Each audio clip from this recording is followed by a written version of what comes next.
Assets and liability भाग 12. अर्जदार किंवा जबाबदार यांची शेती किंवा शेतीशी संलग्न व्यवसाय असेल तर त्याविषयी माहिती देणे. ग्रामीण भागामध्ये असलेल्या शेतजमिनीचा तपशील देणे. त्यामध्ये असलेल्या हिश्श्याचा तपशील देणे. मालकी हक्क दर्शविणारे फेरफार दाखल करणे. शेतजमिनीच्या चतुर्सीमा दर्शविणे. सदर शेतजमीन ही लागवडीयोग्य आहे किंवा नाही याबाबत माहिती देणे. शेतजमीन ही बागायत असेल तर त्याविषयी माहिती देणे. चालू वर्षी सदर मिळकतीमध्ये केलेली पिके याबाबत माहिती देणे.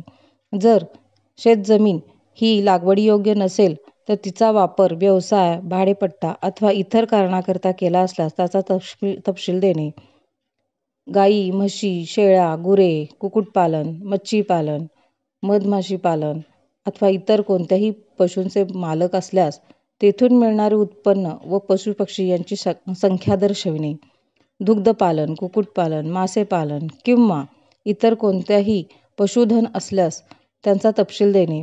जमिनीवर कोणते कर्ज असल्यास त्याचा तपशील देणे. शेतजमिनीच्या उत्पन्नाचे इतर स्रोत दर्शविणे. शेतजमिनीबाबत कोणते कर्ज असेल किंवा देय